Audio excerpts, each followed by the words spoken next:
some murders happened in Mount Morris. Is everybody here? So, I don't want anybody to walk in and. Are all present and accounted for? I think so. Rachel's got our team here. Rachel's not here today. Okay, Other than that, our group's here. okay. We can rock and roll. It's rolling. Hi, my name is Kevin Jackson. I'm a representative from SafetySip, and you are a group of individuals representing your companies at the Food and Beverage Conference in 2017. Companies have been facing growing pressures to focus on sustainability, making them focus on that triple bottom line: people, profit, and planet. This is especially true in the coffee shops and that quick service industry, where about 70% of Americans on a daily get their hot and cold beverages, which comes in disposable cups with the sleeves and the lids. What this does is increase costs of companies, increase our landfills, and it's also pretty disgusting.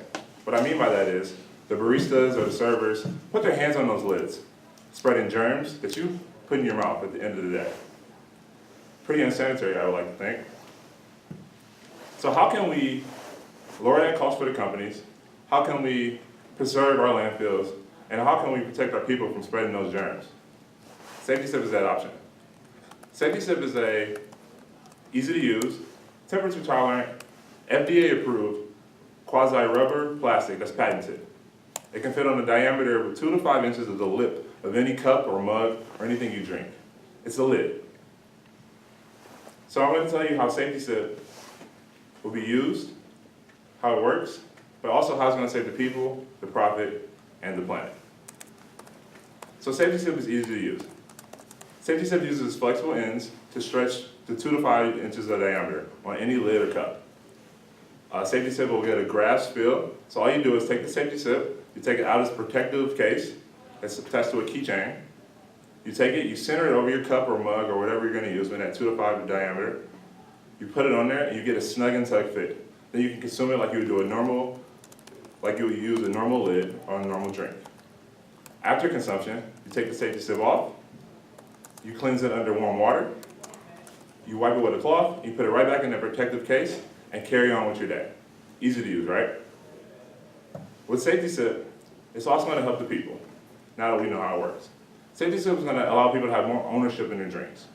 It's going to be having more confidence in it as well, really enhancing that experience because you know where that lid has been. It's not been touched by that barista, and it's a cleaner object. You keep it with you, and it's more personalized. Along with the personability that's going to have for the person, that really goes into the ownership that it has for the planet, for our planet. It takes about 500 liters of water to make a latte, 200 of which goes into the lid. And that's with the dyes, the CO2 emissions, and all the process of making those two things together. So with SafetySip, we'll be able to curtail that a little bit and limit it, and you'll have better ownership in how you're going to save your planet. Furthermore, if you're one of those coffee drinkers, those daily coffee drinkers, at the end of the year, you're going to contribute about 26 pounds to the landfills based on that daily consumption of the cup, the sleeve, and the lid. With SafetySip, you could move that back about to 20. That's another ownership principle you'll have using SafetySip. So now we know how it works, we know about the people and the planet. Let's talk about a little about the profits. A cup like this costs a company about 20 cents a piece. 7 of the cents is attributed to the lid. Now, for a company like Starbucks, who goes through 140 million cups every single month, it's about $28 million in the whole cup, with the cup, the sleeve, and the lid. So about 10 million of those dollars is just attributed to the lid itself. With SafetySip, we were going to curtail that back and limit to that, and you're going to have that ownership. Typically, a typical Starbucks customer, when we would think of our competitors, are those reusable mugs and lids that most people have. But only 1% of those Starbucks customers actually use those. And that's for 3 reasons. They're not as easy to clean, they're kind of like a burden to lug around, and they're very, very easy to forget. But with SafetySip, we're gonna stop that. It's easy to use, it's easy to carry around, and it's hard to forget. With SafetySip as well, we're gonna move that 1% to 5% with a company like Starbucks. Because of that easy to use, easy to clean, and hard to forget aspect. It's gonna be a great experience you're gonna have. But not only is Safety Sip gonna save you money, Safety Sip is gonna make you money. Safety Sip is our suggested retail price for Safety Sip is about $6 to $12. $6 for our base model and $12 for the licensed model that we'll have when we partner with different establishments like a Starbucks, a McDonald's, and things like that. We project that with our conservatively, off that 5%, we can get about $7 to $14 million, just really based on the different contracts and partnerships that we'll have with those different entities, whether they want that base model or if they want that license model. And then we expect our profits to be from $4 to $7 million, just based on that certain trajectory as well. Safety Sip costs about $225 for us to make, and then we'll sell it with a revenue sharing agreement together. So Safety Sip is gonna make you profits, and it's gonna save you money. And it's gonna contribute to the people, the profit, and the planet. Any questions?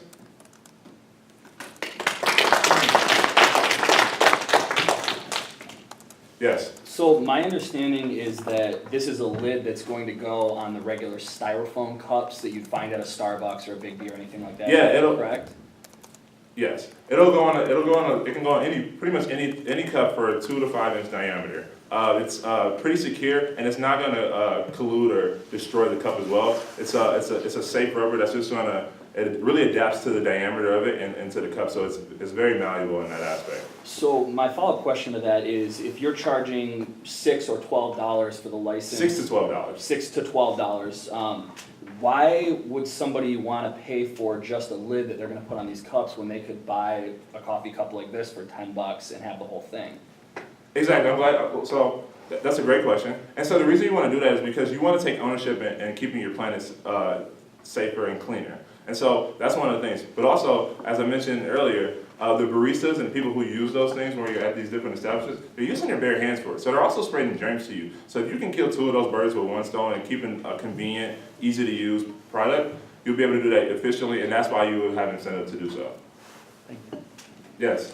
So is it just on the onus of the consumer to just let the cashier know at the time of purchase, like, oh, I have my own top but not my own cup?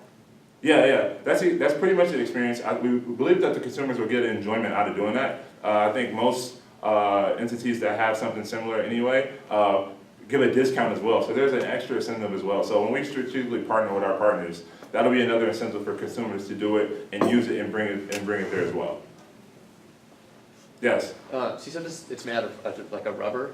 Yes, a patented like rubber plastic material. So the edges are a little more rubbery, just so they can grapple the diameter of the cups, and then the middle has that more core, so you can have that stable drinking lip. So rubber and plastics are notorious for holding flavor. So if I have a latte in the morning and then I want tea in the afternoon, if I don't like heavily wash it with hot water in between, it's going to have that flavor of the latte from that morning. Do you guys have an idea of how to keep that from happening? Well, like I said, it is FDA approved, and so it's easy. You won't really keep those odors in it because it's FDA approved, and it's very easy to clean. So because it's easy to clean, you won't have those worries.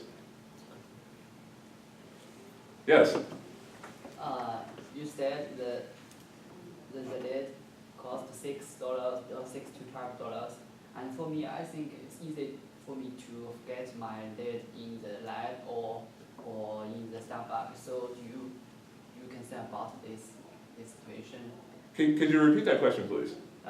For me, it's easy for me to get my lid in some place, and maybe next time I don't want to buy this again. So do you concern about this question? Well, the great thing about a Safety Sip is it comes in a protective case that just attaches to your keychain. So it's not being exposed to the elements on your keychain, it's in a protective case, so you'll take it with you where your keys. I would assume that most people keep their keys on their person or book bags or carrying things, so it's not necessarily a burden every single time you use it. It's a reusable object, and that's going to help curtail and limit that carbon footprint that we're all putting when we keep buying new lids and contributing to the landfills. Yes. So eventually, from what I understand, eventually you use your hands to apply the lid to the cup, right? So how do you prevent the germs from spreading? Well, that's one thing you'll be able to in control of. You can control clean hands. We definitely assume that when people eat and consume, they use clean hands, but also it's your own germs. You rather your own germs than someone else's germs, but we do definitely incentivize having clean hands and having a clean atmosphere when you drink or eat anything. Yes? Just wanted to know that who is your target consumer and what is your break-even point and payback period? My target consumer is the consumer who frequently goes to these coffee shops or these quick service establishments very, very often. We really want to, they're the ones whose footprints we're really concerned about, but also the footprints of those establishments. And so those are our target consumers, and we're going to strategically partner with those. As far as our break-even point, like I said, our costs are $225. So in the first 26 months, we think we can break even and make a stable profit through those years. What is the ROI that we get as investors? You won't be an investor. Actually, I'm here at the Food and Beverage Convention, so I'm speaking to you, the representative companies of Starbucks and McDonald's, and I'm pitching to you to partner with Safety Sip strategically. Just an idea of another way to market this product. It seems like a lot of lids fall off pretty easily. As far as like the 2 to, I don't know the diameter range. For 2 to 5. 2 to 5. So how are you ensuring that it is secure on the cup? And if it is, that might be a great selling point to your. Yeah, well, thank you. So, our patented edges, the rubber grips, so it goes from 2 to 5, and so if we have more rubber or more of the grips on the lip because it's a smaller diameter, it'll go around the size of the cup. And so it'll make that secure, and it won't destroy the cup either. It'll make it very secure, and you can have a normal drinking experience with it. You won't even notice it. Thank you.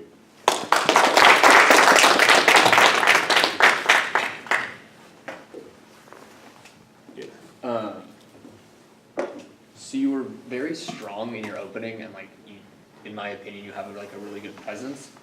But at the beginning, I think when you were getting going, you were pausing what felt like too long in like the middle of a sentence. Like you were just getting to a comma and then pausing when it's like, I don't know, it felt a little awkward to me. But then on the other side of that spectrum, when you were answering questions, you started talking really, really fast at times, which there was a really good pace to the presentation. So like with the questions, it was a little like, whoa, like what? It became way too fast in comparison. Thank you. On the pacing, I agree with Josh, and I loved your pacing when you were explaining how the product works. You had really perfect pauses there, and it was very easy to follow, like, okay, fine, so you get it, you put it on, you wash it, and it was like just perfect pauses there, but through your Q&A, you paced up pretty fast.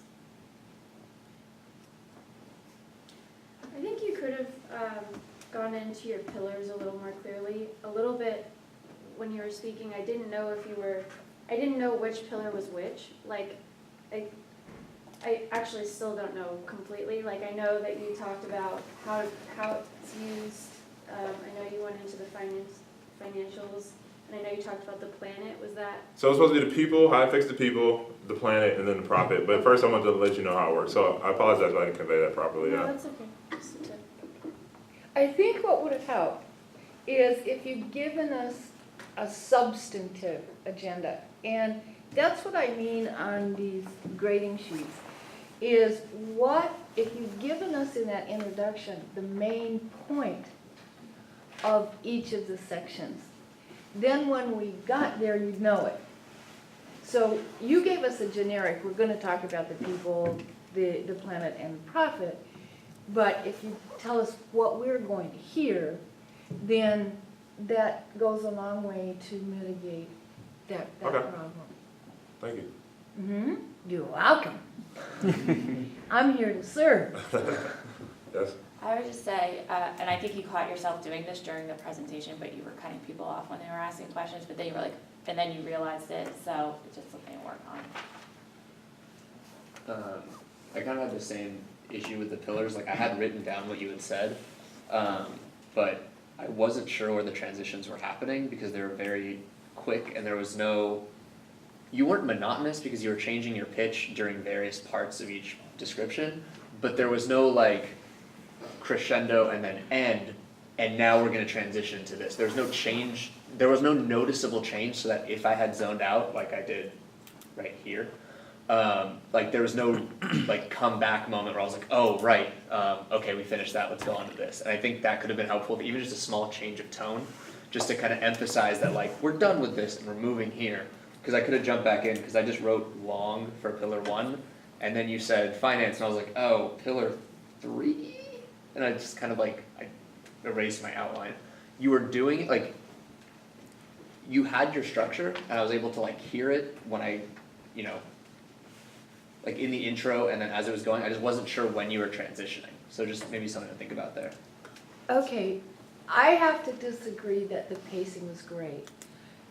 I think it went too fast. And I think what the problem is here, we didn't get the verbal or nonverbal cues that we were starting a new idea. So here's where the walking can help, but pausing, particularly at the end, you know, at the end of a section, but at the end and before we begin a new idea. So I'm guessing that you talk fairly rapidly anyway. Is that true? Yeah. Because that was from the Q&A. I think you're going to have to slow it down. Okay. Okay? Because those ideas are rushing together. So we needed cues that go to, okay, we're starting a new idea here. Mhm. Okay? All right, I'm gonna touch on 3 things: your content, structure, and your delivery. Content was good, but I think there was way too much of it. And I think that leads in your structure where I got lost, like he did. I got pillar 1, you got your SCQA, your intro, which was still a little long. And then between 2 and 3, I got lost, and then I felt like there was a 4 and a 5 as you were explaining things. And that's just for me pulling out what you were talking about. Your conclusion was long as well. All you need to really do is wrap up the points and then say, you know, thank you. You started to do that, and then you added some more. Delivery, your hands are very kind of like just they are now. You have really long arms, which is weird, but I don't mean that in a bad way. So if you're gonna use hand gestures, make them huge, like make them big. You kind of kept your elbows in this space. You started to do the politician thing. Have they seen that yet? Yeah, so you kept one arm at your side and just kept using one arm for a little bit.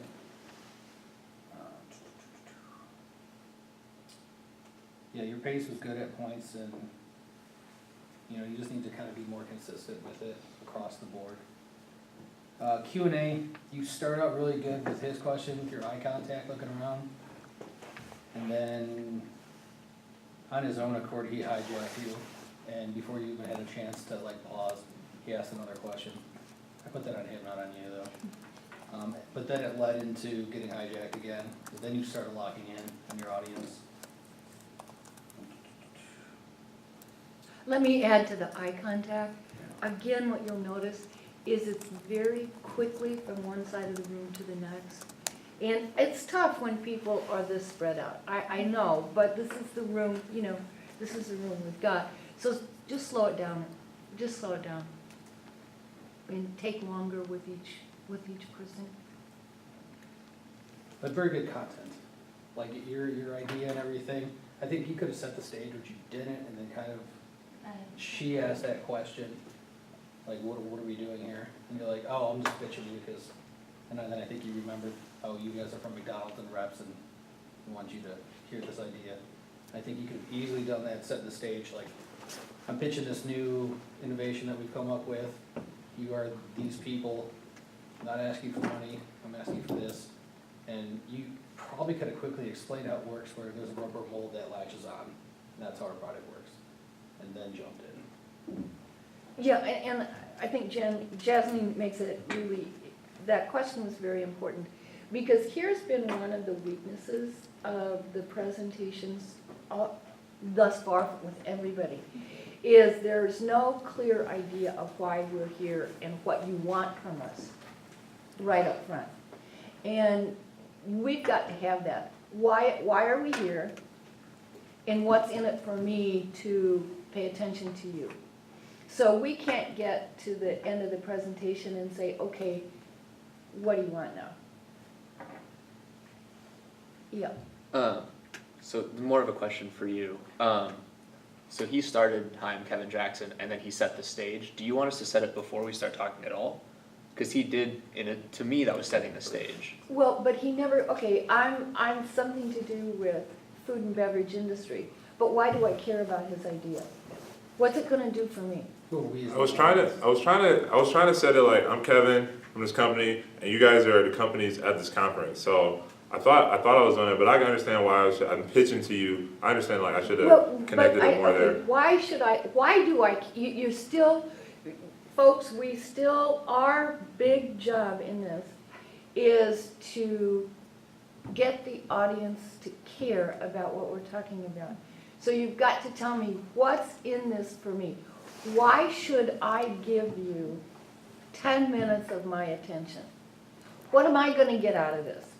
Is this some way for, okay, if I'm Starbucks or I'm in the industry, is it gonna save me money?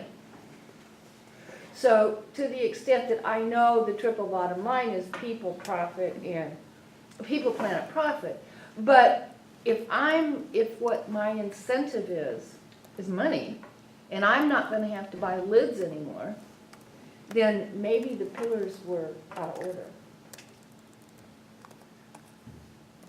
Because if I'm sitting here, food and beverage industry, which of those pillars do I care most about?